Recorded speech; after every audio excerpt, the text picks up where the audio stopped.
경희대학교 전자공학과 김동환이라고 합니다. 이렇게 좋은 자리 마련해 주셔서 너무 감사드리고요. 오늘은 그냥 편안하게 에이지테크 개론이기 때문에 그 로봇과 관련돼서 간단하게 설명을 드리도록 하겠습니다. 그리고 동영상 위주로 되어 있습니다. 그래서 여러분 편안하게 들으시면 되고요. 중간에 수식 나오면 과감하게 건너뛰겠습니다. 자, 보시면 미래는 누가 만드나 뭐 이런 거창한 슬라이드 제목이 있는데요.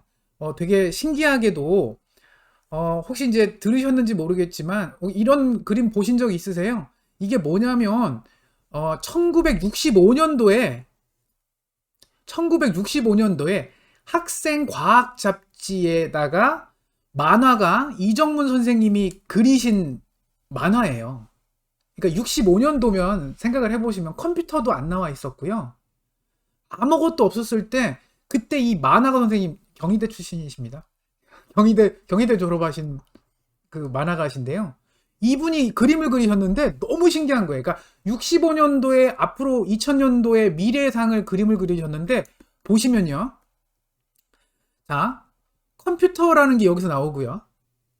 태양광을 이용한 집이 나오고요. 전기 자동차가 나오고요. 움직이는 도로, 그러니까 뭐 무빙워크나 에스컬레이터 같은 걸 이제 여기 그리셨고요. 이거 너무 웃기죠? 소형 TV 전화기. 우리 이제 스마트폰에 휴대폰으로 이제 다 TV 보시잖아요. 그 다음에 여기 보면 인터넷 대신에 이때는 이제 인터넷이란 말 자체가 없었으니까 전파 신문 이런 표현 쓰시고요. 그 다음에 로봇이 나와서 청소하는 거. 그리고 지금 여기 우리가 지금 많이 다루고 있는 그 에이지테크에서 굉장히 핵심이라고 생각하는 자동화된 집. 그래서 집에서 치료도 받으시고 부엌에서 뭐 메뉴 같은 거, 아이패드 같은 걸로 요즘 많이 그 레시피 같은 거 보고 하시죠. 그 다음에 집에서 공부도 한다? 이것도 지금 요즘 방송을 통해서 혹은 인터넷을 통해서 교육을 많이 하고 계시잖아요. 메가스터디니 뭐 이런 거. 그러니까 이런 어떤 내용들이 65년도에 공학을 전혀 전공하지 않으신 상학과니까 문과 출신이시잖아요. 그런 만화가 분께서 이런 상상을 하셨어요. 그런데 되게 웃긴 건 이런 만화가의 상상 속에 나와 있는 이런 모든 것들이 현실에서 다 이루어졌습니다. 그래서 제가 슬라이드 제목을 거창하게 미래는 누가 만드나라고 했지만 결국에는 상상하는 사람이 미래를 만든다라고 저는 보고요. 솔직히 고백하면 제가 뭐 공학을 벌써 뭐 한 30년 이상 했지만 공학자는 상상력이 부족해요. 제가 보아서는. 공학자는 누가 문제가 주어지면 해결은 잘하지만 그 문제 자체가 새로운 문제를 만들어낼 상상력은 부족한 것 같습니다. 그래서 많은 우리 에이지테크 관련돼서 많은 분들이 이렇게 조인해서 같이 일을 하고 계시는데요. 상상력을 발휘하시는 것도 굉장히 큰 거기 때문에 같이 일을 했으면 좋겠고요. 먼저 우리 이제 제목이 로봇이니까요. 로봇이 뭔지는 일단 먼저 정의를 한번 하고 가야 되겠죠. 로봇이라는 것은 여기 써 있는데요. 사람과 유사한 구조를 가지고 사람의 명령에 따라 스스로 동작하는 자동화된 기계라고 정의를 많이 하고 있습니다. 그리고 더 중요한 거는 또 아까 이 전 슬라이드에서 말씀드렸던 것과 되게 비슷한 얘기인데요. 로봇이라는 말 자체가 공학에서 나온 얘기가 아니고요.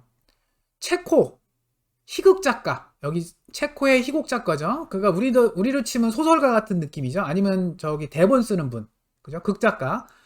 1921년도에 카렐 차펙이라는 이 체코의 작가가 그 희극을, 그러니까 연극을 하나 썼는데 그게 로썸스 유니버설 로봇이라고 하는, 여기서 나오는 말입니다. 여기서 처음 로봇이라는 말이 쓰였고요. 이 로봇은 당연히 체코의 로버타라는 혹은 노예, 일하다라는 그 단어에서 나온 것이 되겠습니다. 그러니까 결국 로봇이라는 말 자체도 어떤 그 공학하고 상관없이 나온 말이 되겠고요. 우리가 지금 생각하고 있는 로봇들과 비슷한 말 자체는 이제 1921년도에 나왔으니까 그전에는 없었냐?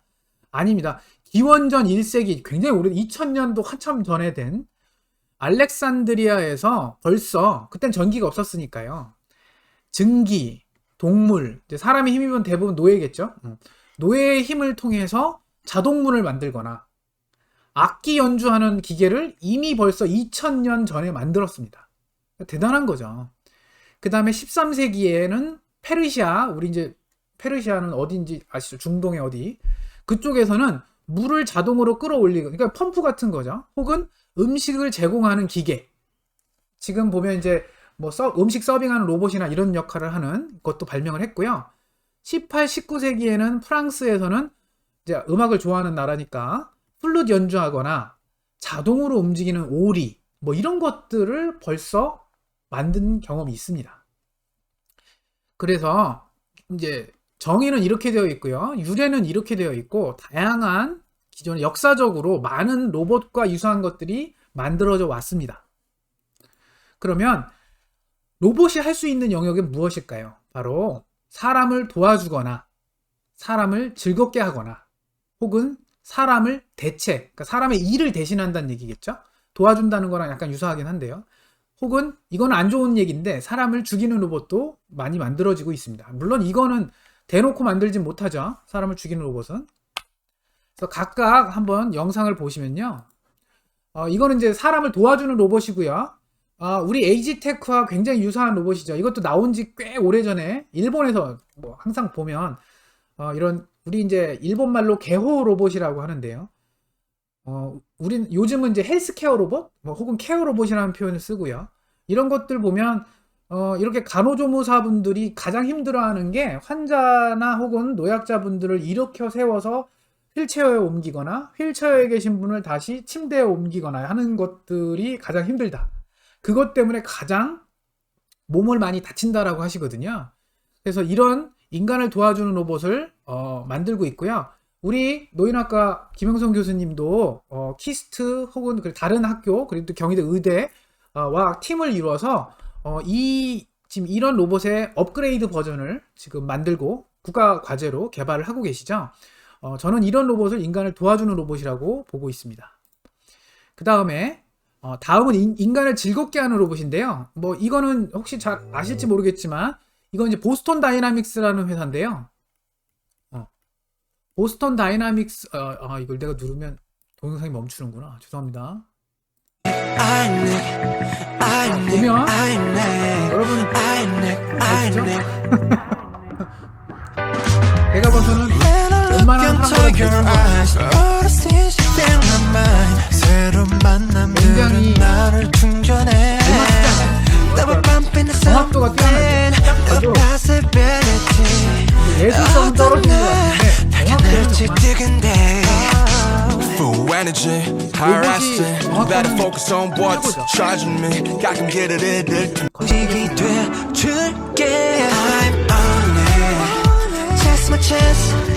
이것만 댄스와도 재밌을 것 같긴 한데 신앙관계상 이건 다 유튜브에 나옵니다. 이게 이제 보스턴 다이나믹스라는 회사고요. 이제 보스턴 다이나믹스의 스팟이라는 로봇입니다. 이게 지금 여러분 잘 아시겠지만 이 현대자동차에서 샀죠. 1조에 팔렸습니다. 1조. 보스턴 다이나믹스가 그렇게 돈 많이 버는 회사는 아니고 돈 까먹는 회사예요. 로봇 만들면서 돈을 많이 벌지는 못하고요. 지금은 투자 단계고 주로 이제 개발하는 역할을 하는데 작년인가 샀죠? 작년에 보스턴 다이나믹스를 현대자동차에서 1조에 샀습니다. 이쪽에 시장을 크게 본 거죠. 그 다음에 영상은 이거는 제가 예전에 연구했던 내용하고 비슷해서 했던 거고 이거 플룻을 연주하는 로봇이 되겠습니다. 보시면 죄송합니다. 이걸 움직이면 덤블비죠? 여러분 플룻 배워야 어렵죠? 연주하기도 어렵고 배우기도 어렵고 2005년도에 나온 영상입니다. 굉장히 오래된 거죠? 보시면 이 로봇은 패가 있어요. 사람의 패가 있어요. 이 패를 모사해서 이렇게 지금 뭐가 위아래로 움직이죠? 이 패고요. 그럼 패가 움직이면 바람이 나오죠? 공기가 나오는 걸 이용해서 플룻을 부르는 겁니다. 그러니까 플룻 소리를 만들어내는 거는 음악 프로그램을 쓰면 되는 거고요. 지금 이거는 실제 사람이 쓰는 플룻을 사람과 똑같이 생긴 손과 사람과 똑같이 생긴 팔을 이용해서 모사한 로봇이 되겠습니다. 이런 건 재밌죠? 이런 거 하나 만들어 놓으면 프로그램으로 곡만 바꾸면 다양한 플룻 연주를 해줄 수 있겠죠. 입도 사람의 입을 모사해서 만드는 게 되겠습니다. 나머지는 신경 안 썼죠. 입하고 손과 팔 빼고는 나머지는 그냥 장식입니다. 모자도 그냥 신고 눈 아무 상관없습니다. 카메라도 없습니다. 눈도 안 보이고요. 이런 식으로 만든 로봇이 있겠습니다. 그 다음에 인간을 대체하는 로봇이 있겠고요. 이거는 이제 앞부분에 이거 유튜브에서 갖고 온 건데요. 세계 기업들의 이게 지금 이제 요게 보스턴 다이나믹스입니다. 또 보스턴 다이나믹스라고 하는 회사가요, 되게 다양한 로봇을 만들어요. 근데 주로 만드는 건 팔하고 다리, 특히 다리를 잘 만드는 회사로 유명하고요.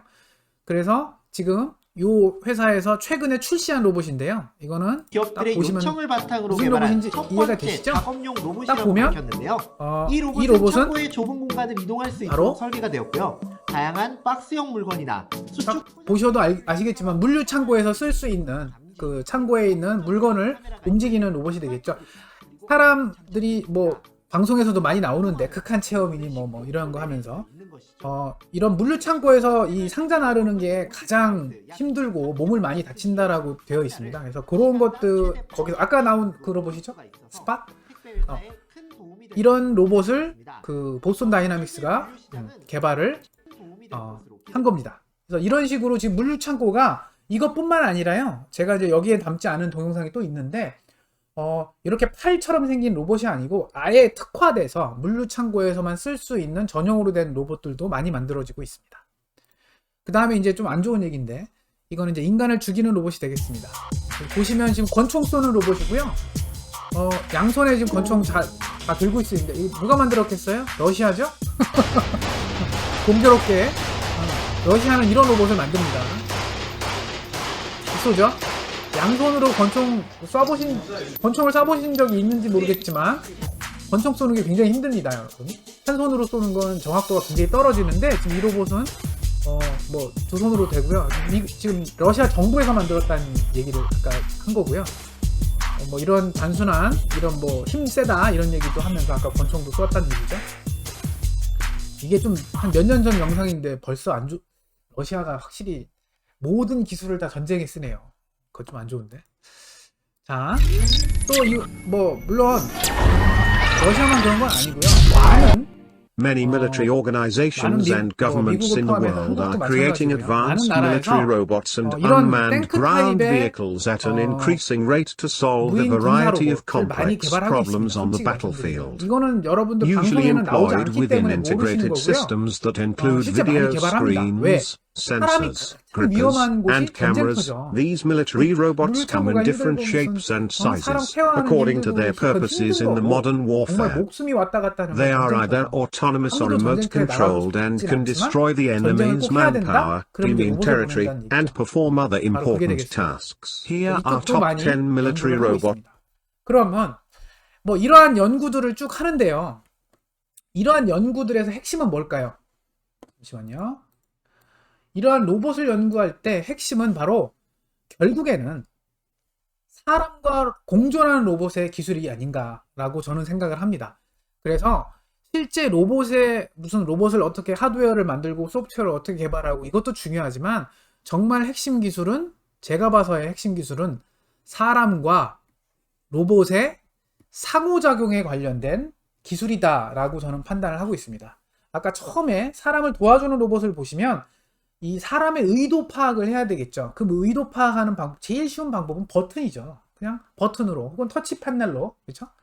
뭐 앞에 전진해, 뭐 나를 들어줘, 뭐 이런 식으로 타이핑을 치거나 하면 되겠고요. 그게 1차원적인 얘기고요. 두 번째는 이제 대화를 하는 거죠. 혹은 제스처를 취하는 거죠. 뭐 이쪽으로 와, 저쪽으로 가. 근데 사람은 대부분 알아요. 이것과 이거의 의미를, 그쵸? 아시죠? 느끼죠? 카메라를 보시면 이거하고 이거하고. 로봇 입장에서는 이거하고 이걸 구별하기가 굉장히 어렵습니다.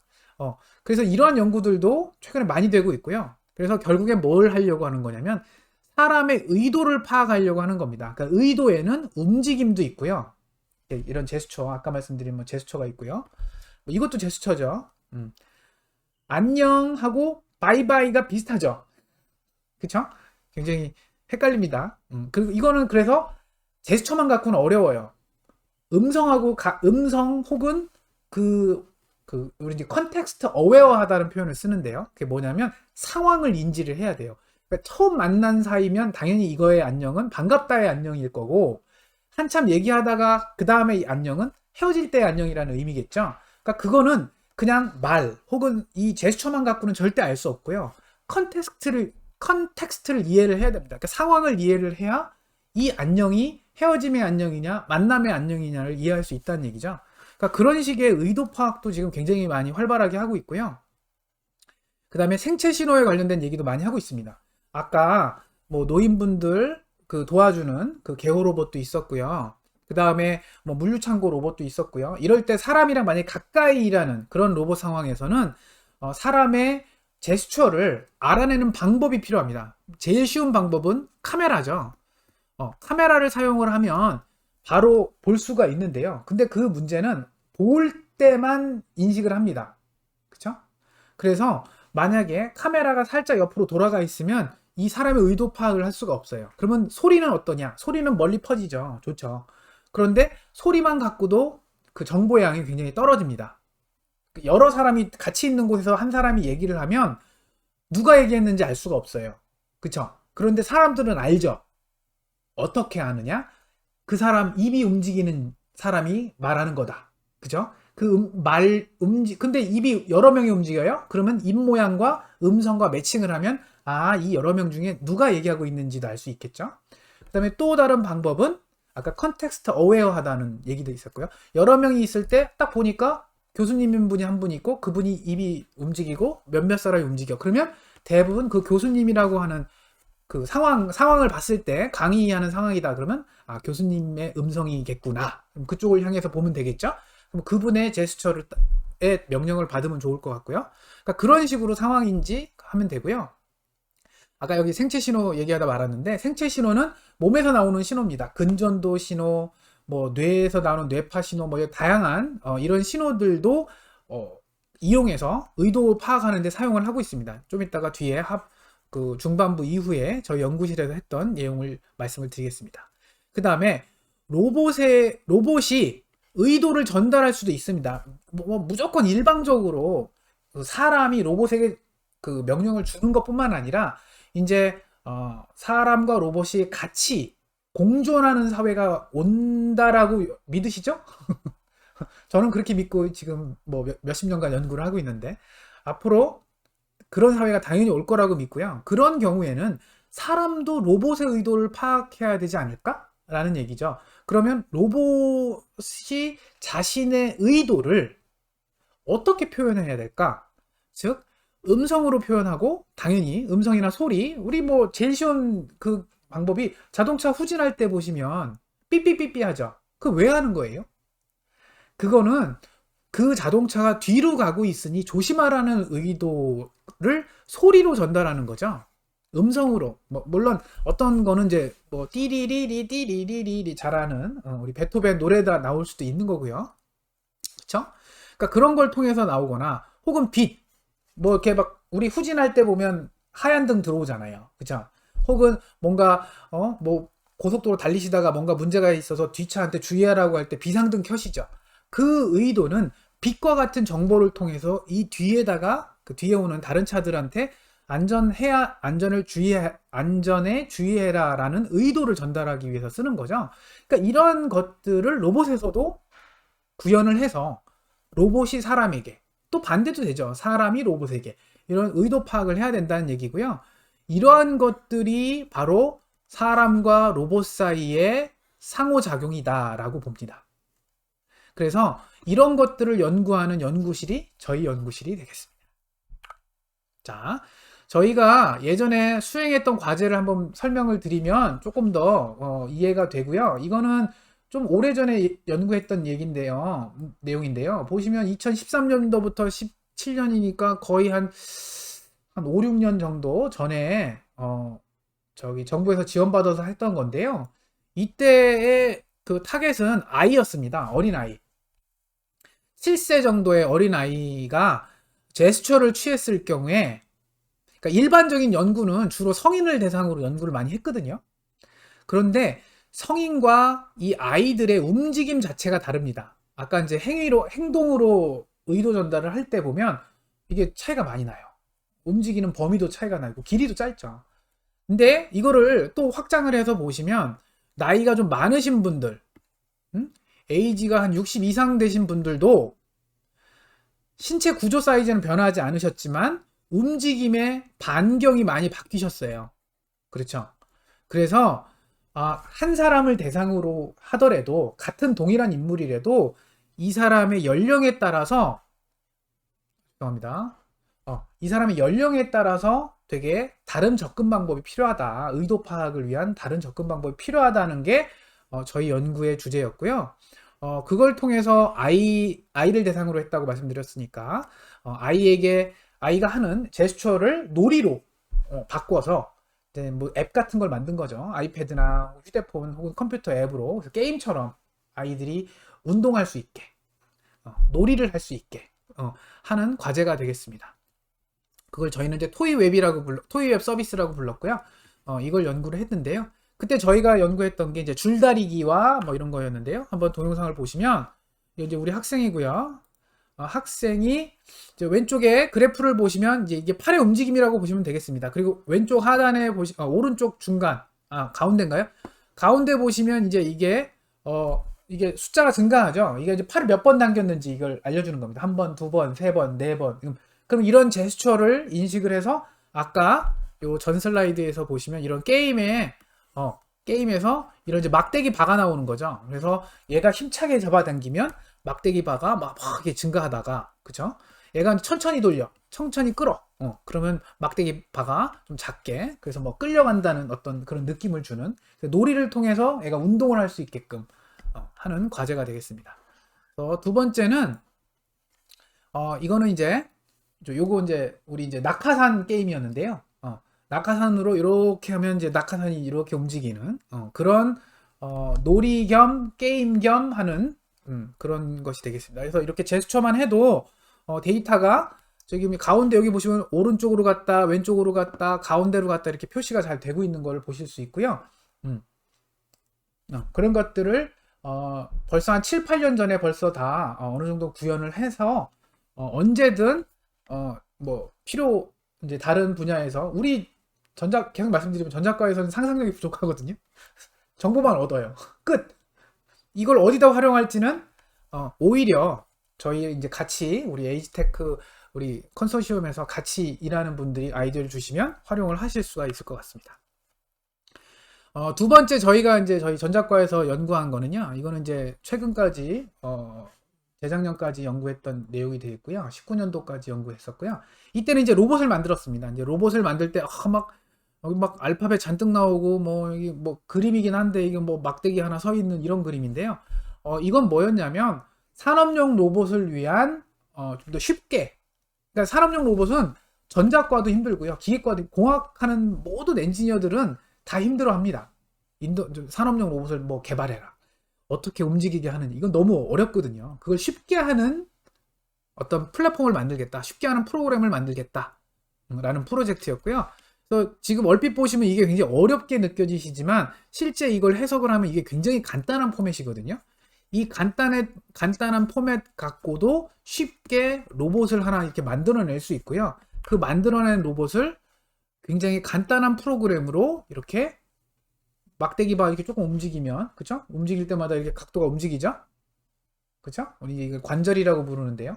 관절을 쉽게 움직일 수 있고, 이 관절들을 여러 개를 묶어갖고, 이렇게 프로그램으로 미리 한번, 이렇게 관절을 묶어갖고, 이렇게 프로그램을 짜면 이렇게 움직일 거야 라고 미리 컴퓨터상에서 실험을 한 다음에 그 실험한 내용을 갖고 설계해서 이렇게 로봇을 만들면 이렇게 움직이는 게 되겠습니다. 오, 이제 로봇 팔이 됐죠. 그럼 이거 갖고 뭘 하지? 그래갖고 이제 저희가 연달아서 연구한 게 이건 이제 제가 좋아해서 하는 겁니다. 제가 이제 그 음악 연주는 이렇게 잘 못하고요. 배우기는 많이 배웠거든요. 어릴 때 그 우리 어머님의 강압에 의해서 피아노도 배우고 바이올린도 배우고 뭐 많이 배웠습니다. 일단 지금은 하나도 할 줄 모르고요. 그런 전작과 그런 어떤 그런 거 과거가 있기 때문에 저는 바이올린 연주하는 로봇을 만들고 싶어 했고요.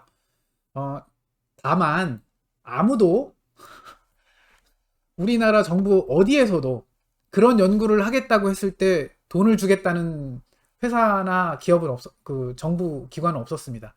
다행인 건 우리나라 이제 NRF라고 하죠. 연구재단이라고 하는데요. 여기 이제 NRF가 이제 우리나라 연구재단인데요. 한 5천만 원씩 정도 1년에 5천만 원 정도씩 줬습니다. 그래갖고 얼핏 보면 많아 보이는데요, 여러분. 뭐 이것저것 다 띄고 나면 실제 쓸 수 있는 돈은 한 2, 3천밖에 없고요. 한 2천 정도밖에 없고요. 그거 갖고 바이올린 로봇을 만들려고 이게 중간에 띄엄띄엄 있죠? 그 이유는 중간에 펀드가 끊겨갖고 하다가 뭐 이렇게 된 거죠. 그렇게 해서 연구를 꾸준히 했습니다. 그래서 보시면 이거는 이제 도요다에서 진짜 수백억 써갖고 만든 색스폰 연주하는 로봇이고요. 이건 아까 보여드렸던 플룻 연주하는 로봇이고, 이건 와세다 대학에서 연주한 거고요. 이것도 도요다에서 만든 바이올린 연주하는 로봇입니다. 이건 이제 저희 연구실에서 만든 로봇이 되겠습니다. 그래서 저희는 그 연구하기 위해서 그 공학자인데 음악 논문을 찾았습니다. 1973년도 제가 진짜 오래전 논문이죠. 논문이 이때 있었는지도 몰랐는데 구글에서 찾아지더라고요. 이 논문이 바이올린에 대한 모델입니다. 바이올린이 어떤 식으로 해서 소리가 나는 거냐 뭐 이런 거에 대한 73년도에 연구를 하셨더라고요. 그래서 중요한 건 힘과 보세요. 세 가지죠. 힘과 보잉 포스, 이거 누르는 힘이요. 보잉 포스와 속도와 그다음 위치다. 이 세 가지가 소리를 결정한다라는 게 이 1973년도 논문의 그 핵심이고요. 그거를 저희가 응용을 해서 지금 이게 이제 저희 졸업생인데 지금 미국의 퍼듀에서 지금 대학 교수하고 있는 잘 나가고 있는 그때 당시에 석사 학생이 논문을 쓴 거고요. 2013년도에 썼고요. 이때 이제 이런 바이올린 로봇을 저희가 전작과에서 배우는 질량과 스프링 모델로 모델링을 해서 이렇게 모델을 만들었습니다. 되게 간단한 모델이고요. 이건 전작과 학생이면 금방 이해하고요. 근데 아무튼 이렇게 모델을 만들고 실험을 해서 어떻게 해야 소리가 잘 나오는지를 이제 만들었고요. 그거를 측정하기 위해서 진짜 소리가 잘 나오는지, 혹은 우리가 아까 그 1973년 논문에 보면 어떻게 꾹 누르는지도 중요하다라고 그랬잖아요. 그 누르는 거를 어떻게 측정할 거냐. 그래서 그 힘을 측정하는 센서를 이 보호에다가 이 바이올린 보호를 개조를 했습니다. 그래서 요 보호를 개조해서 요 밑에 부분에다가 센서를 달았습니다. 그렇죠? 그리고 사람한테는 장갑을 씌워갖고 그 힘을 못 느끼게 했어요. 그러니까 사람은 못 느끼고 이 장치만 느끼게 할 수 있도록 그렇게 해서 실험을 해갖고, 이렇게 보시면 아까 만들어진 로봇 팔하고 비슷한 팔에다가 이렇게 보시면 제어는 잘하니까, 로봇은 제어는 잘하죠.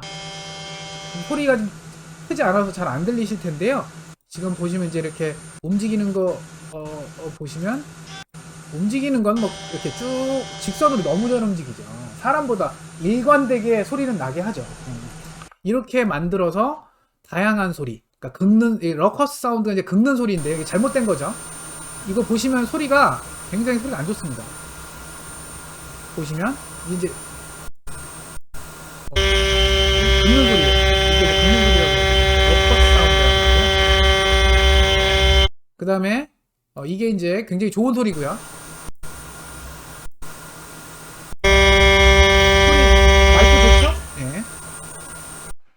이제 이게 이게 서피스 사운드, 죄송합니다. 이게 서피스 사운드, 이게 이제 긁는 소리고요. 보시면 살짝 다가갔고요. 이상하죠? 아무튼 얘네 둘은 이상하고 얘는 잘 된 거거든요. 그 이유는 힘 조절을 잘했다 이런 뜻이겠죠. 힘 조절을 잘하기 위한 아까 그 센서를 달아서 했다라는 거고요. 그거 관련된 연구 결과를 냈고, 그 다음에 아까 속도도 중요하다라고 그랬죠. 근데 로봇이 잘하는 건 속도, 위치 제어거든요. 그래서 그거는 무리 없이 잘 했다. 그래서 대신 정말 좋은 속도는 뭐냐라는 거를 찾아내서 활의 속도는 여기서 찾아냈고요. 힘은 아까 측정하는 센서를 통해서 얻어냈고요. 그 두 가지를 이용하고, 위치는 뭐 너무 잘하니까 그 세 가지를 통해서 제어를 했는데 잘 안 됐어요. 왜 안 됐는지를 고민을 하다 보니 아까 휴먼 로봇 인터랙션 얘기를 말씀을 드렸죠. 했더니 저희가 만든 로봇이 전혀 인터랙션을 안 한 거예요. 즉 로봇이 제어를 했는데 소리가 나오잖아요. 그럼 그 소리를 본인이 들어야죠. 음치가 왜 음치인지 아세요? 음치는 본인이 내는 소리를 안 들어요. 그거를 우리 공학에서는 피드백이라는 표현을 쓰거든요. 그게 피드백입니다. 피드백을 안 해요. 본인이 낸 소리를 듣지 않습니다. 그렇기 때문에 본인이 내고 있는 음이 도가 아닌데 도라고 생각하고 도를 내는 거예요. 근데 도가 아닌 거를 본인이 들으면 그걸 조절하기 위해서 뭔가를 할 텐데, 뭐 성대를 조절하거나 입을 조정할 텐데 안 듣기 때문에 하는 거예요. 저희 로봇이 제어가 잘 안 된 이유가, 소리가 잘 안 나는 이유가 듣질 않았기 때문입니다. 그러니까 휴먼 로봇 인터랙션이 안 된 거였죠. 그래서 저희가 피드백을, 그러니까 힘 제어는 했지만 이게 오디오라는 뜻이거든요. 소리에 관련된 피드백을 해보자. 이게 이제 최초로 저희가 이거 특허도 냈고요. 오디터리 피드백이라는 걸 해서 결국 바이올린의 소리를 피드백을 해서, 듣자는 얘기죠. 피드백이라는, 들어서 그거 갖고 내가 내려고 하는 소리랑 비교해서 이거 아닌데? 그러면 좀 조절하자 라는 게 되겠습니다. 이게 오디터리 피드백인데요. 오디터리 피드백을 구글에서 치시면 제가 나올 겁니다. 그래서 실제 바이올린 로봇을 만들었고요. 그리고 만들다 보니까 이제 이것만 했잖아요. 활만. 손가락도 필요하죠. 손가락도 처음에는 그냥 쓰다가 이제 사람의 손과 유사한 손을 만들기 시작했습니다. 보니까 필요한 손가락이 4개더라고요. 얘는 별로 도움이 안 되고요. 그래서 4개를 일단 먼저 만들었습니다. 4개를 만들 때 이왕 만들 거 다른 용도로도 활용할 수 있게끔 만들자. 그래서 손가락을 다 똑같이 만들었습니다. 사람의 손가락은 길이가 다 다르죠. 근데 저희는 손가락의 길이를 다 똑같이 만들었고 배치만 다르게 했습니다. 그리고 손가락을 가늘고 길게 만들기, 그렇다고 너무 터무니없이 길면 바이올린 연주하기 어렵죠. 사람 손가락을 좀 공부를 해서, 이거는 또 이제 의대 논문을 좀 봤죠. 손가락의 구조, 마디 구조 이런 거. 그걸 봐서 손가락을 이렇게 비슷한 손가락 4개를 만들어서 배치를 좀 달리해서 4개만 만들었습니다. 4개를 이렇게 실제, 이건 이제 그린 거고요. 컴퓨터를 통해서 그린 거고요. 그거를 실제 알루미늄을 깎고 모터를 넣어서 초소형으로 만들어. 이거 굉장히 고생했습니다. 이거 만들고 졸업한 친구가 지금은 이제 두산 로보틱스에 가 있고요. 이제 좀 있으면 삼성전자로 이직한다는 얘기를 들었습니다. 굉장히 고생해서 만들었고요. 내부를 뜯어보면, 여러분 지금 이게 확대해서 보여서 그렇지 굉장히 작습니다. 이게 진짜 요만해요. 이게 그 안에 이런 많은 부품들이 들어가려고 하니까 너무 고생을 많이 했죠. 그 친구한테 좀 미안하고요. 자, 그렇게 해갖고 제대로 되느냐 해봤더니 잘 눌러진다. 지금 얼핏, 그러니까 소리로, 이거 누르기만 하면 소리가 안 나오니까요. 이 힘을 측정을 한 겁니다. 이 녹색 바가 그 측정한 누르는 힘에 관련된 겁니다. 그래서 보시면 잘 누르고 있죠. 지금 안 누르고 있다. 지금 누른 거고요. 뗀 거고요. 누른 거고요. 그죠? 잘 보이죠? 그래서 그런 것들을 측정을, 이제 누르는 것도 손가락도 해결했다. 그래서 만들어진 게 죄송합니다. 이게 안 지워지네요.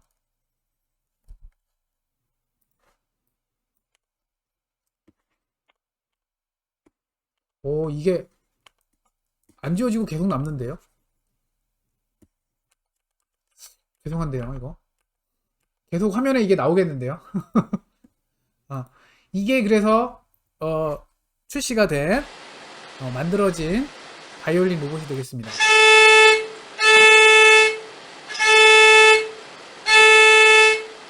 별로죠? 그러다가 이제 혹시 음악으로 들리시나요? 네, 몽룡합니다. 왜냐면 저희 경희대학교 교과는 아니고요. 아무튼 좋아하신대요, 몽룡하를. 좋아하신대요. 그래갖고 몽룡하 하라고 그래갖고 몽룡하 했습니다. 제가 뭐 굳이 몽룡하 팬은 아닌데 몽룡하 했고요.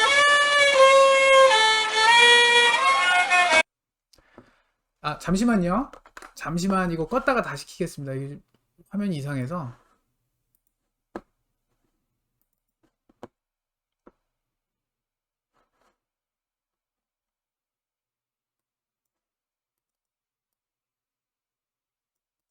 예. 그 다음에 이제 그렇게 해서 바이올린 연주 로봇은 어느 정도 마무리를 졌고요. 더 이상 펀드가 안 들어와서 중단했다고 봐야 되겠죠. 그 다음에는 이제 인간을 도와주는 로봇 쪽으로 바꿨습니다. 인간을 즐겁게 하는 로봇, 그러니까 특히 저를 즐겁게 하는 로봇을 만들다가 돈이 안 들어와서 이제는 사람을 도와주자 해서 사람을 도와주는 로봇 쪽으로 타겟을 바꿨고요. 그때 이후부터는 이제 펀드가 잘 들어와서 열심히 지금 잘 연구를 하고 있고요. 저희가 지금 최근에 많이 하고 있는 거는 바퀴가 달린 모바일 플랫폼에다가 팔을 단 겁니다. 이 두 개를 합친 거를 우리는 모바일 매니플레이터라고 부릅니다. 그 모바일 매니플레이터를 저희가 직접 만드는 건 아니고요. 이 모바일 매니플레이터는 많아요. 지금 시중에. 왜냐면 모바일 플랫폼이 워낙 많고요. 매니플레이터가 워낙 많기 때문에 이 두 가지를 조합하는 방법도 엄청나게 많죠. 그럼 뭐가 문제냐면 그렇게 많은 조합의 모바일 매니플레이터가 만들어졌는데 이걸 제어하는 제어기가 없어요. 제대로 된 특히 쉬운 제어기가 없습니다. 이걸 하면 뭐가 좋냐면 배달도 되고요. 서빙도 되고 간병도 되고 물류도 됩니다. 그러니까 아까 앞서 설명드린 인간을 도와주고 인간을 대체하고 혹은 인간을 죽이는 이 모든 일을 할 수 있는 게 모바일 매니플레이터라고 저는 생각을 해서 이걸 하자라고 연구 주제를 바꿨습니다. 좀 재미는 없습니다. 그 다음부터는 재미는 있는데, 그러니까 남들이 보기에 뭐 이렇게 팬시해지진 않고요. 그다음에 이제 저희는 그래서 이제 그 통합 그 모델을 아까 말씀드린 다양한 조합이 있다라고 그랬죠. 그래서 보시면 이런 조합 뭐 되게 다양한 조합이 있는데요. 지금 연구실에 요 로봇과 요 로봇 두 개는 갖고 있고요. 요런 두 개 뭐가 됐건 어떤 조합이 됐건 정말 간단한 프로그래밍을 통해서 그 제어가 된다.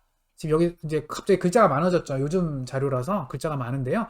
결국에는 핵심은 이겁니다. 다양한 종류의 모바일 매니플레이터에서 동시 제어를 가능하게 하는 범용적으로 쓰일 수 있는 제어기를 만들자라는 게 핵심 포인트가 되겠습니다. 그럼 여기서 이제 중요한 건 다양한 종류와 동시 제어가 되겠습니다. 이 두 가지에 대해서 설명을 드리고요. 그러면 모바일 매니플레이터라고 하는 이 로봇이 할 수 있는 제일 기본적인 일은 바퀴가 달려 있으니까 움직일 수가 있겠죠. 즉 이런 평면에서 장애물이 있고 그다음에 목표물이 있을 때 출발점에서 장애물을 피해서 목표점까지 갈 수 있는 게 되겠습니다. 그게 이제 모바일이 해야 되는 일이고요. 그 다음에 위에 매니플레이터가 해야 되는 일은 물건을 잡는 일이 되겠습니다. 그러니까 테이블 위에 물건이 내가 잡아야 할 물건이 이렇게 있을 경우에 요 팔은 얘를 잡는 게 되겠고요. 모바일은 여기 근처까지 가는 게 되겠습니다. 그런데 기존의 제어기들은 기존에 나와 있는 많은 제어기들은 이것들을 별개로 아까 말씀드렸잖아요. 모바일 플랫폼 따로 있고 매니플레이터 따로 있었다고. 로봇 8이라고 부르는 매니플레이터가 따로 존재했었고 그거를 그냥 합친 거라고. 물리적으로 합친 거라고. 그러니까 제어기가 얘 따로 설계가 많이 되어 있습니다. 그러니까 즉 한 번에 얘를 제어하는 제어기가 그렇게 많지 않습니다. 그래서 저희 연구실에서는 이거를 한 번에 뭉쳐서 제어하는 제어기를 만들자가 요즘 주제가 되겠고요. 그걸 위해서 다양한 연구를 한 거를 뒤에 설명을 드리겠습니다. 지금 금방 앞서 설명드린 그러니까 동시 제어라는 의미가 그게 되겠습니다. 기존에는 모바일 먼저 제어하고 그 다음에 매니플레이터를 제어했는데 이번에는 한꺼번에 제어를 하겠다라는 게 그래서 동시 제어라는 의미가 되고요. 기존은 순차 제어라고 저희가 이름을 지었습니다. 그래서 먼저 밑에 파트 그렇다고 뭐 동시 제어라고 해서 처음부터 다 동시 제어가 아니고 밑에 파트 따로 위에 파트 따로 그러니까 모바일 제어하는 거 따로, 팔 제어하는 거 따로 개발한 다음에 그거 두 개를 통합을 한 게 되겠죠. 그래서 먼저 아까 이게 이제 위에서 본 지도고요. 이게 지도고요. 지도에서 이제 요게 이제 장애물이 되겠죠. 이런 게 뭐 벽이라든가 장애물이 되고요. 그 다음에 로봇이 여기서 출발해서요. 목표점이 여기입니다. 여기까지 가야 되는데 여기로 갈 때 경로라고 하죠. 저희가 패스라고 하는데요. 여기까지 가는 이 패스를 만들어내는 작업이 내비게이션이 되겠습니다. 이게 이제 내비게이션인데요. 내비게이션을 위한 프로그램이 패스 플래너가 되겠습니다. 좀 너무 영어가 난무하니까 좀 힘드실 텐데요. 그냥 간단하게 말씀드리면 아까 말씀드린 모바일 로봇, 요 바퀴 달린 요 로봇으로 하여금 현재 위치에서 장애물을 피해서 목표점까지 도달하게 하는 방법을 먼저 연구를 했고요. 그걸 통해서 만들어진 다음에 그 다음에는 팔에 관련된 연구를 따로 했습니다. 특히 팔을 할 때 이왕이면 조금 더 미리 이제 좀 더 항상 그 저희 공학하는 사람들은 항상 그 목표가 있거든요. 이 로봇을 제어하는 뭔가를 만듭니다가 아니라 만들려고 하는데 어떻게 더 잘, 그러니까 무엇을 기준으로 더 잘 만들 거냐, 시간을 줄일 거냐, 비용을 줄일 거냐, 뭐 에너지를 줄일 거냐, 이걸 목표를 삼거든요. 그러니까 그게 있는데 지금 이 경우에는 시간을 세이브하는 목표를 삼아서 그 시간을 세이브하기 위해서 가장 좋은 위치가 어디냐, 팔의 기본 위치가 어디냐를 계산하는 식이 되겠고요. 이런 수학 공식 다 필요 없습니다. 결국에는 뭐 어떤 위치가 계산이 된 거고요. 그걸 통해서 기존 거 대비 왼쪽 대비 오른쪽이 지금 보시면 팔 따로, 그러니까 어떤 준비된 동작 없이 그냥 그 각각 제어하면 이 정도 시간이 걸리고요. 같은 동작을 할 때 기본 위치가 다르죠. 기본 위치를 조금만 조정했더니 그냥 뭐 별로 한 거 없는데 기준 위치만 바꿨는데 10.45% 시간이 줄었다. 그럼 저희 입장에서는 시간이 줄었으니까 좋은 거죠. 그리고 나서 베이스, 아까 말한 모바일 베이스의 움직임도 또 어떻게 하면 안전하게 할 거냐. 왜냐면 로봇 바디하고 로봇 팔을 이렇게 만들어서 제어를 하는데요. 문제가 코너 돌 때 팔을 뻗고 있으면 이렇게 부딪힙니다. 벽에. 팔은 앞에 나와 있으니까. 그쵸? 여러분 달리기 할 때 팔 뻗치고 달리기 안 하시잖아요. 왜냐면 달리기 하다가 팔 뻗고 달리기 하면 어디 부딪히기 좋으니까 몸을 좀 이렇게 작게 만들고 달리기를 하시죠. 그래서 작게 해야 된다라는 거. 이건 너무 당연한 건데 저희가 로봇 쪽에다가 그걸 적용을 해서 평상시에는 좀 피고 있다가도 어떤 회전해야 된다고 할 때는 이걸 좀 줄이겠다. 회전 반경에 맞춰 갖고 줄이겠다. 그걸 통해서 부딪히는 걸 방지하겠다라는 게 되겠고요. 아무튼 그리고 그걸 하면서 그걸 위해서 이제 그 회전 반경을 계산을 해야 되기 때문에 회전 반경하는 그 프로그램도 집어넣었고요. 그래서 어느 정도 정리가 돼서 다음과 같은 실험을 보시면 이제 로봇 팔을 지금은 이제 뻗지 않고 있고요. 왼쪽은 지도로 본 거고요. 오른쪽은 그냥 로봇을 기준으로 이렇게 조금 보여드리는 겁니다. 이렇게 움직이는 거 보면 이렇게 지금 목표점 가기 직전에 팔을 뻗었는데요. 잘 안 보이셨을 수도 있는데 그래서 어떤 목표점에 가서 목표점에 도달해서 일을 하고 끝나고 나서 다음 명령을 떡 쳐주니까 그 다음에 이제 다음 목적지로 가는데 이제 문을 통과해야 돼요. 이 경우에는 문을 통과하려고 보니까 간격이 좁아서 팔이 부딪힐 것 같아서 팔을 좀 접은 상태로 나갔다는 뜻이 되겠습니다. 이런 식으로 돼서 물건을 잡는 건 안 했지만 잡았다고 가정했을 경우에 이 여러 군데에 뭐 장애물을 피하고 문을 빠져나가고 하는 일을 잘 해결할 수 있다. 그리고 어떠한 로봇이 됐건 다 된다라는 통합 제어기를 만들었다는 얘기를 말씀을 드리고요. 그 다음에 추가적으로 말씀드리는 거는 이제 모델 프리 통합 제어기가 되겠습니다. 이제 모델 프리라고 하시는 건 뭐냐면 기존에 로봇을 제어할 때는요. 저희가 모델을 보통 만듭니다. 아까 여기 처음에 이렇게 보셨을 때 여기 쭉 가서 보시면 저희가 이제 최근에 연구할 때 여기가 아니구나. 여기였죠. 기존에 연구했다 보면 이런 간단한 프로그램을 통해서 로봇의 모델을 만들고 이 로봇의 모델을 통해서 이렇게 제어를 한다라고 말씀을 드렸잖아요. 이렇게. 그래서 이런 그 모델링된 이런 모듈, 하나의 부품이겠죠? 이 모듈을 조합해서 로봇을 만든다라고, 그래서 로봇의 움직임 동영상을 보여드린 건데, 그리고 나서 타겟을 바이올린 로봇으로 한정해서 한 건데요. 그런 모델을 안 만들고도 로봇을 제어할 수 있다라는 게 최근의 연구 경향이 되겠습니다. 죄송합니다. 그 모델 프리가 그래서 모델이 없다라는 뜻입니다. 모델이 공짜라는 얘기가 아니고요. 모델이 없다라는 뜻입니다. 그러니까 즉 그런 뭐 관절이 몇 개, 뭐 사람 팔 같은 경우는 이제 관절이 뭐 6개라고 보통 표현을 많이 하거든요. 이제 이게 여기가 이제 손목이 이제 2개고요. 여기 손목이 2개, 여기가 1개고요. 어깨가 3개거든요. 그래서 이게 육관절이고요. 육관절이 2개니까 이제 12관절이 되겠죠. 물론 이제 여기 어깨하고 어깨 사이도 이쪽으로 좁아질 수 있으니까 한 관절이 더 있는 거고요. 이 어깨가 또 따로 있죠. 관절이 되게 많은데요. 일단 팔만 보면 육관절이라고 보통 많이 얘기를 합니다. 다리도 마찬가지입니다. 다리도 오른쪽 다리가 육관절, 왼쪽 다리가 육관절. 저 엉덩이 쪽에 있는 고관절이 3관절이잖아요. 그리고 무릎이 한 관절, 발목이 2관절이라고 보시면 됩니다. 그래서 모든 팔다리는 다 비슷합니다. 물론 모양이랑 기능은 다르지만 로봇 개발하는 입장에서는 팔이나 다리나 다 똑같습니다. 그래서 육관절인데 그런 관절들을 뭐 관절별로 아까 그림 설명드렸듯이 모델하고 그 각각의 관절들을 쌓아서 6개를 쌓으면 팔이 된다는 말씀이죠. 결국엔. 그리고 그거를 뭐 12개를 쌓으면 양팔이 되고 거기다가 또 저기 다리를 또 더 붙이면 이제 사람이 되는 거죠. 그런 식으로 모델을 만들어서 재어기를 하는 방법이 전통적인 방법이었어요. 근데 그게 뭐가 문제냐면 그 제어기는 모델이 굉장히 중요한 겁니다. 그러니까 모델을 누가 더 잘 만드냐에 따라서 그죠? 굉장히 그 제어의 그 퀄리티가 달라져요. 마치 그거랑 비슷한 겁니다.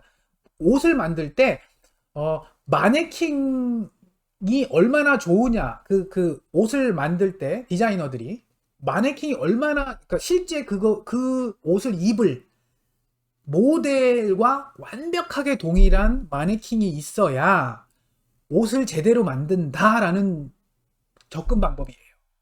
말이 되죠? 마네킹과 모델이 실제 입을 사람이 다르면 마네킹에다 대고 옷을 만든 다음에 그거를 사람에게 입히면 안 맞겠죠. 그럼 뭐 어떻게 해야 돼요?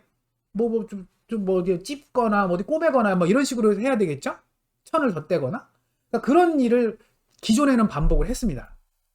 근데 문제가 뭐냐면 어떠한 마네킹도 사람과 똑같이 묘사될 수가 없는 거예요. 왜냐면 움직이기도 하고 사람은 변하죠.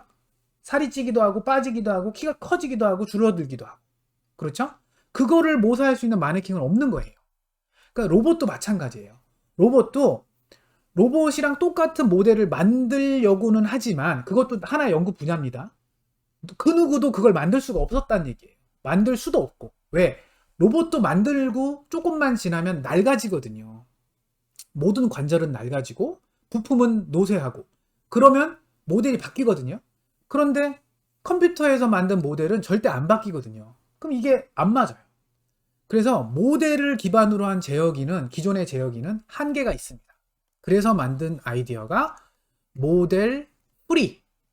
이제 여기서 말하는 게 이제 공짜라는 뜻의 프리인데 실제 의미는 모델 없이 제어기를 만들겠다 이런 얘기가 되겠습니다. 그게 바로 강화학습이라고 한글로 얘기하고요. 저희가 영어로는 reinforcement learning이라고 많이 합니다. 그러니까 이게 뭐냐면 마치 그거예요. 이건 이제 우리 항상 강의할 때 많이 하는 건데 애기들 걷는 거 혹시 어떻게 걷는지 기억나세요? 본인이 어렸을 때 내가 어떻게 걸었는지 혹시 기억나세요? 내가 막 이렇게 했을까요? 내가 아기 때? 나는 걷기 위해서는 무릎의 관절을 어떤 정도 힘을 줘야 되고 발목 관절을 어떻게 줘야 되고 팔의 움직임을 어떻게 해야지 나는 안 넘어질 거야. 아기가 그렇게 생각하고 걸을까요?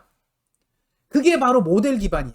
모델 기반이라고 하는 건 내 팔의 길이가 어떻고 내 다리의 힘이 어떻고 무릎 관절이 어떠니 나는 이렇게 계산을 해서 그때그때 어떻게 해야지 걸을 수 있어. 이렇게 계산하는 건데 사람은 절대 안 그러거든요. 생물은 아무도 모델 기반으로 안 해요. 그러니까 사람들이 생각을 하기 시작한 거죠. 나는 어떻게 걸었지? 만약에 로봇이 사람이라고 생각하면 어떻게 제어기를 만들면 되지? 거기서 나온 게 이겁니다. 모델 프리, 즉 강화학습이에요. 강화학습이 이겁니다.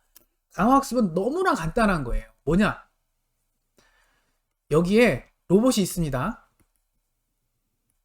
그리고 여기에 환경이 있어요. 환경에는 누가 있냐면, 환경에는 뭐 그냥 만약에 걷는 거라고 가정을 하면 뭐 방바닥이 있겠죠? 방에서 보통 할 거니까 방바닥이 있고 뭐 이불이 널브러져 있을 수도 있고요. 그다음에 뭐 엄마가 옆에 엄마가 있을 수도 있죠. 뭐 아빠가 있을 수도 있고요. 아빠는 방해 요소인가? 뭐 아무튼 다양한 이런 게 환경이고요. 로봇이라고 하긴 좀 그러네. 그럼 아기라고 합시다. 아기가 걷습니다. 걸으면 넘어질 수도 대부분 넘어지겠죠. 애기들 처음부터 걷는 애기가 어디 있어요? 무슨 천재도 뭐 애기 때는 우리가 알고 있는 천재가 됐건 운동 선수가 됐건 누가 됐건 애기 때는 다 넘어지고 기어다녔어요. 근데 그러면 처음에 이제 걷기라고 하는 액션을 취하면 우리는 이걸 액션이라고 하는데 액션을 취하면 분명히 넘어지겠죠. 물론 넘어지거나 뭐 걷거나 그쵸? 뭐 다양한 상황이 벌어지겠죠. 그거를 우리는 스테이트라고 합니다. 상황. 그쵸? 그러면 액션을 취하면 상황이 이루어지겠죠. 스테이트가 변하겠죠. 그러면 이때 이거면 아무것도 아닌데 여기서 뭐가 있냐면 여기서 이제 갑자기 엄마가 나오죠. 이제 엄마와 아빠가 갑자기 여기서 탁 튀어나오는 겁니다. 엄마와 아빠가 여기서 상을 줍니다. 진짜 이거는 쓰는 용어예요. 리워드를 줍니다. 즉 뭐냐? 애가 걸으면 박수를 팍 치고 너무 우리 애기 걸었다. 밥도 주고 막 줘요. 상을 줘요. 넘어지면 막 슬퍼하고 막 너 다음엔 잘할 수 있어 이렇게 하죠. 그게 리워드예요. 이겁니다. 액션을 취하고 상황을 봐서 리워드를 주거나 안 주거나 해서 아기로 하여금 걸을 수 있게 하는 거예요. 이게 강화학습이에요. 너무나 단순한 아이디어죠.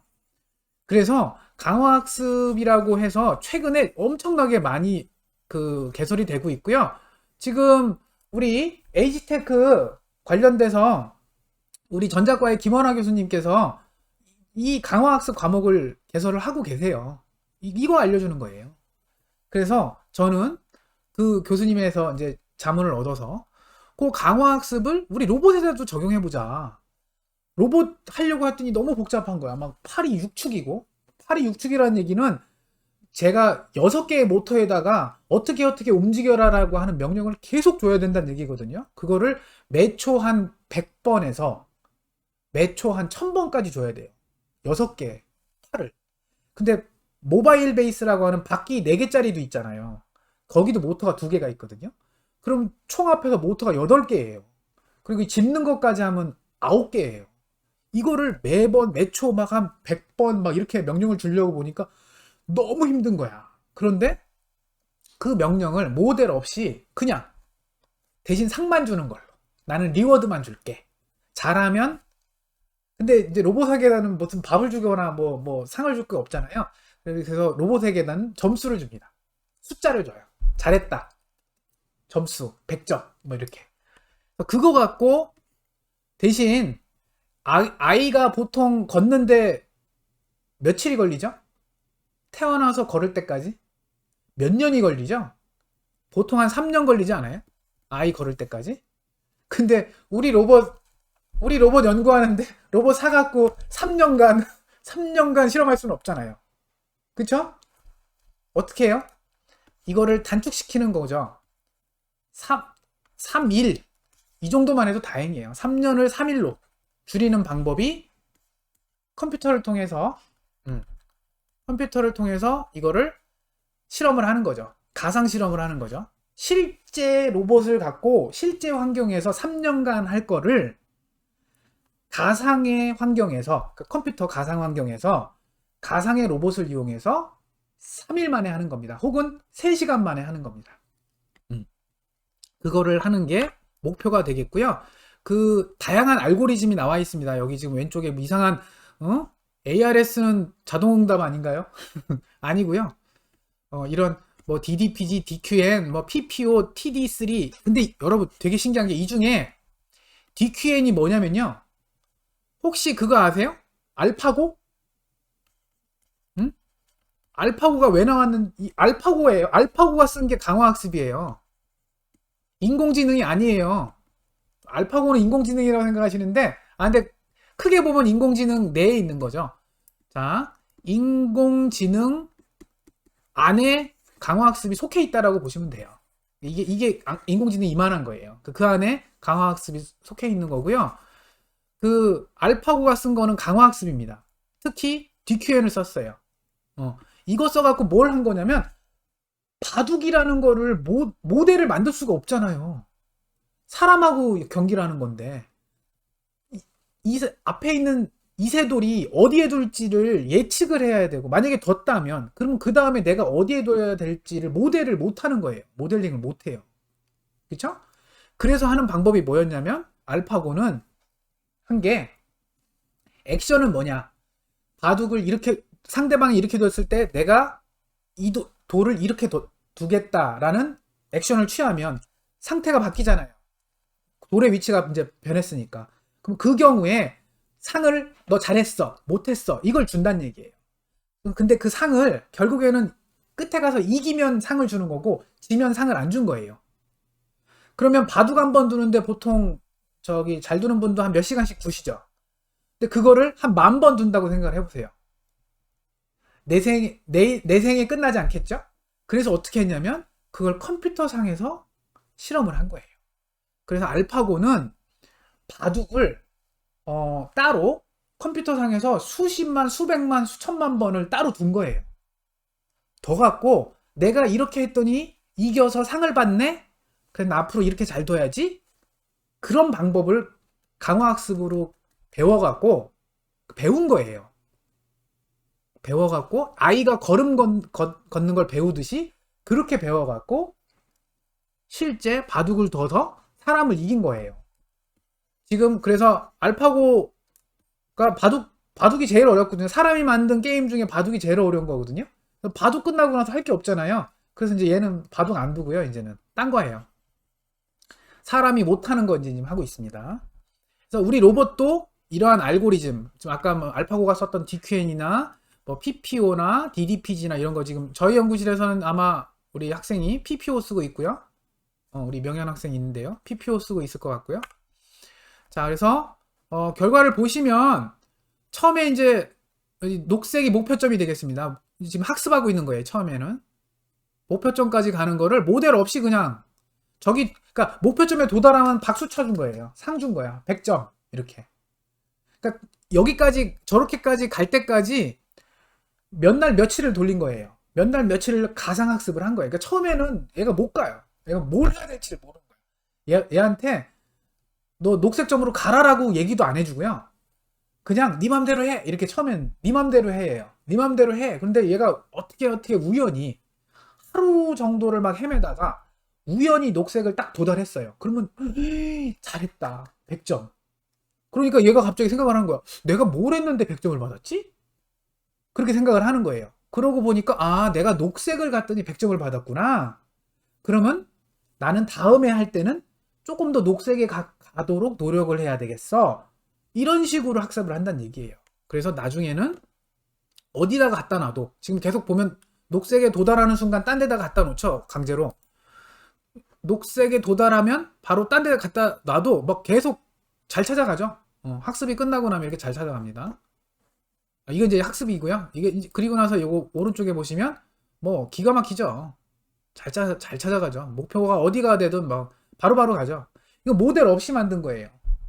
바로 간 거예요. 대신 오래 한 거죠. 그리고 이건 이제 장애물이 있는 상태입니다. 더 어려운 상태죠. 어려운 상태임에도 불구하고 장애물을 피해서 목표점까지 잘 가고 있는 거를 보실 수 있습니다. 이거를 학습하는데 저희가 얼마 정도 걸렸다고 써 있나요? 100만 번 했나요? 한 100만 번 한 것 같은데요. 리워드가 100만, 그렇죠. 한 100만 번 시도를 해서 학습을 100만 번을 돌린 거예요. 그러니까 이걸 실제 로봇으로 실제 환경에서 100만 번 돌리면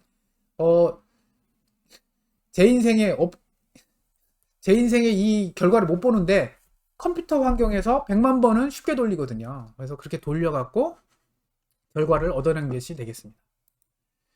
자, 그 다음에 그렇게 모델 프리도 하면서 아까 모바일 매니플레이터 갖고 또 할 수 있는 게 엘리베이터를 타서 움직여야 되겠죠. 우리 학생들한테 제가 항상 강조했던 게 이겁니다. 미션이. 우리 학생들 방이 552호거든요.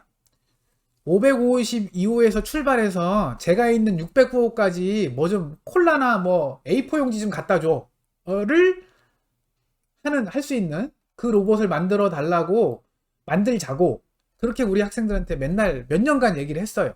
근데 그게 이제 드디어 결과를 내고 있고요. 핵심은 뭐 로봇으로 하여금 호텔이라든가 병원, 쇼핑몰 같은 데서 물건을 들고 움직이려고 보니까 항상 엘리베이터가 문제였다는 거죠. 평지에서 움직이는 건 아까 모델 기반의 제어기든 통합 제어기든 모델 프리 통합 제어기든 잘 돼요. 지금은 잘 되거든요. 사람도 잘 피하고. 하다 보니까 엘리베이터를 만나면 얘가 이제 작아지는 거죠. 잘 못 타요. 그래서 엘리베이터와 관련된 연구를 또 따로 했습니다. 그래서 추가적으로 엘리베이터 버튼을 조작하는 제어기를 추가적으로 만들었고요. 그래서 저희가 만든 엘리베이터 제어기는 이게 이제 저희 그 전자정보대학 건물 5층에 있는 엘리베이터고요.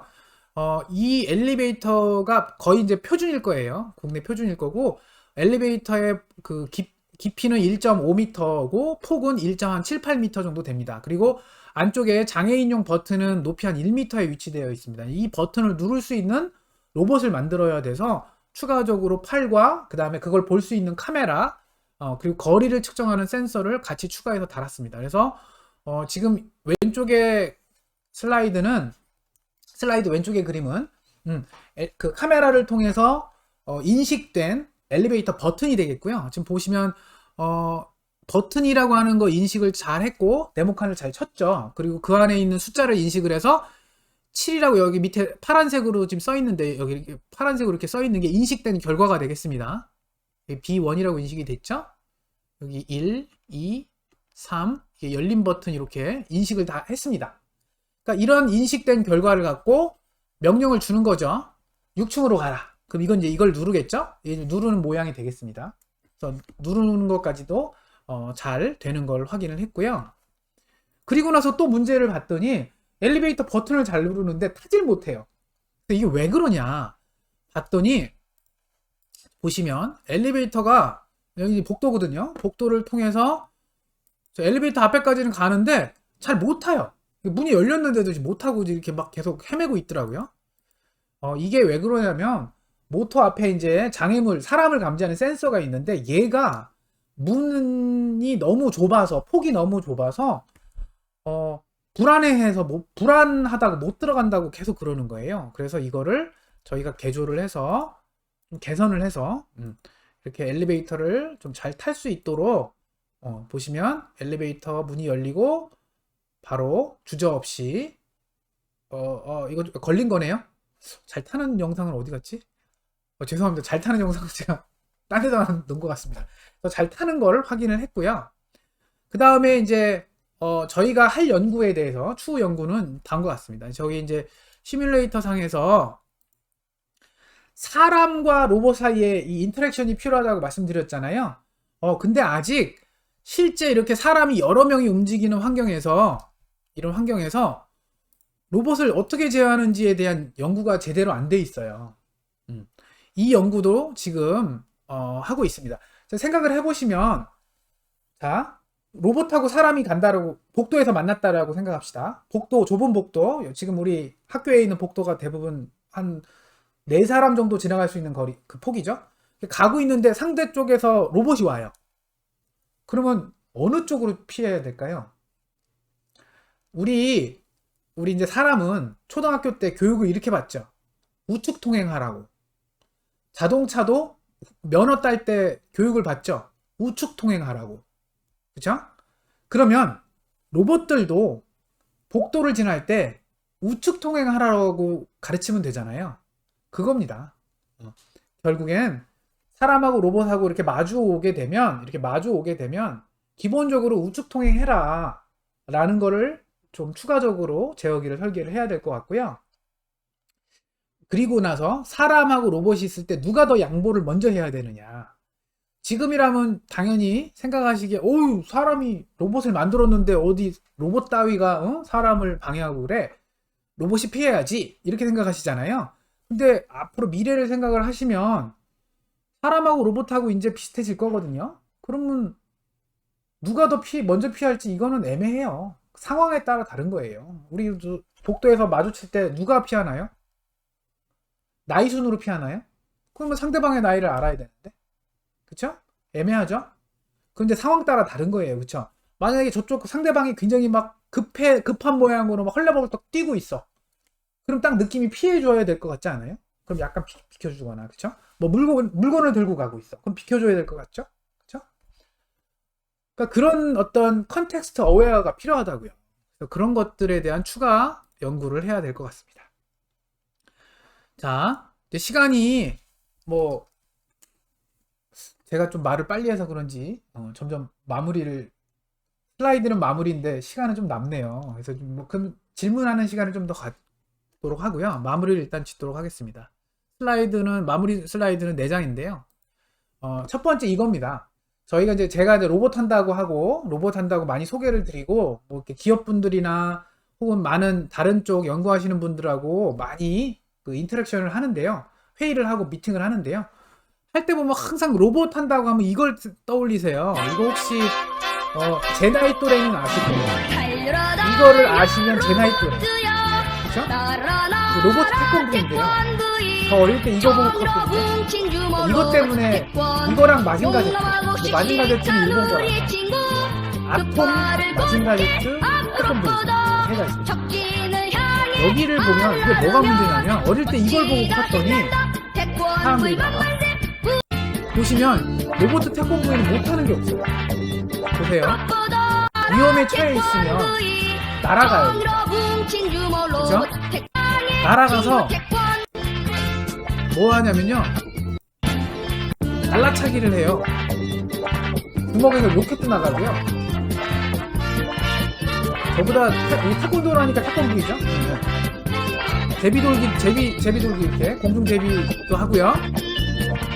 태권도도 해서 부시고요. 펀치도 하고 날라차기도 하고요.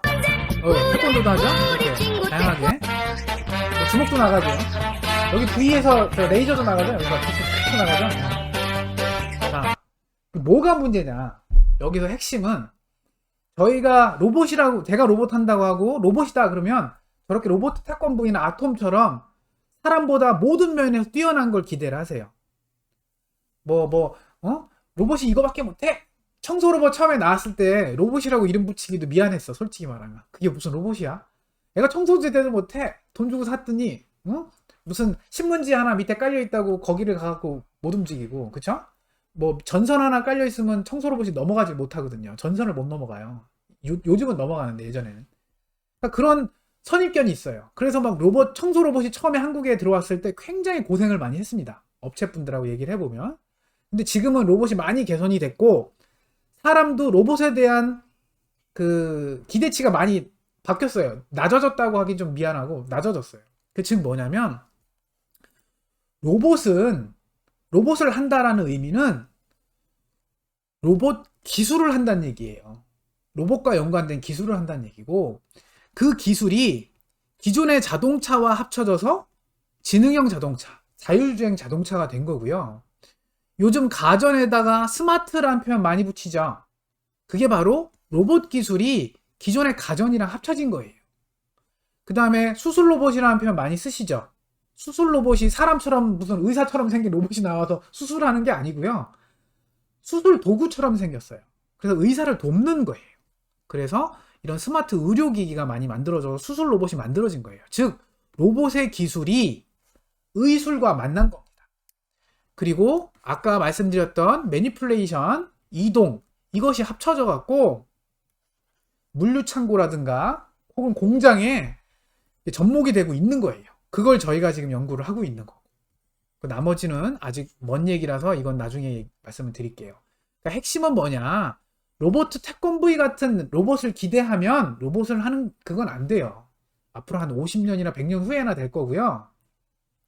그 전까지는 뭐를 하느냐면 개발된 로봇 기술을 기존에 갖고 계셨던 어떠한 필요한 어떤 분야와 접목하는 거, 융합하는 게 핵심이 되겠습니다. 그거를 저희 연구실에서는 하고 있고 그걸 목표로 지금 연구를 하고 있다라고 보시면 되고요. 마지막으로 시간이 조금 남아서 2페이지 정도 더 추가 자료를 만들었는데요. 그 로봇 할 때 한참 이런 얘기 있었어요. 인공지능 많이 나왔을 때, 그 인공지능 할 때 항상 이런 얘기 있었죠. 로봇이 범죄를 저질러요. 아까 사람 죽인 로봇 있었죠. 전투 로봇이라고 하는 컴뱃 로봇 있었는데, 그게 사람을 죽이면 누구 책임이냐. 요즘 이런 얘기도 나오기 시작했어요. 누가 책임이죠? 만든 사람이 책임인가요? 사용자가 책임인가요? 로봇이 잘못한 건가요? 애매하죠? 이거를 아직도 누구라고 딱히 얘기를 못하고 있어요. 예전에, 그런데 더 웃긴 거는 첫 번째 로봇, 그 첫 번째 슬라이드 때 말씀드렸던 것처럼, 그 만화가 그 얘기처럼 로봇을 위한 3원칙을 정했어요. 이러한 책임과 관련된 혹은 윤리와 관련된 로봇의 3원칙을 또 누가 만들었냐면 공학자가 만든 거 하나도 없습니다. 소설가가 만들었어요. 아이작 아시모프라고 굉장히 유명한 SF 소설가입니다. 공상과학 소설을 많이 쓴 분이신데요. 이 소설가가 로봇의 3원칙을 만드셨어요. 이건 지금도 많이 쓰이고 있습니다. 되게 신기해요. 로봇은 인간에게 해를 입혀서는 안 된다. 첫 번째 전제 조건입니다. 이거 영화에도 나와요. 그리고 위험에 처한 인간을 모른 척 해서도 안 된다. 두 번째, 제1원칙에 위배되지 않는 한 로봇은 인간의 명령에 복종해야 된다. 3. 제1원칙과 제2원칙에 위배되지 않는 한 로봇은 로봇 자신을 지켜야 한다. 이게 로봇의 3원칙이 되겠습니다. 이것도 소설가가 만든 거예요. 공학자는 이런 거 상상을 못해요.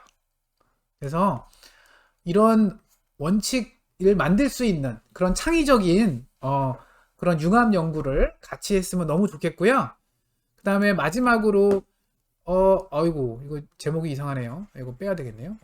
자율주행 자동차 사고, 이것도 많이 있었죠. 이거 저 마이클 샌델 교수님, 그 하버드 대학에서 그 강의하시는 마이클 샌델 교수님이 정의란 무엇인가라는 그 강의가 있는데요. 책도 있고 거기 보면 이 얘기를 많이 해요. 자동차가 있는데 자동차 운전자가 한 사람을 살릴 것이냐, 이 사람을 살리기 위해서 다른 여러 사람을, 그 공사 중인 여러 사람을 죽일 어떻게 누구를 선택할 거냐, 만약에 사고가 난다면. 그런데 자율주행 자동차에서도 똑같은 일이 생겨요. 뭐냐, 이게 자율주행 자동차예요. 이 안에 사람이 타고 있어요. 운전자가. 그러면 지금 로봇이, 자율주행 자동차가 운전하고 있죠? 근데 가고 있어요. 가고 있는데 무슨 상황이 벌어져서 일가족이 갑자기 튀어나왔어요.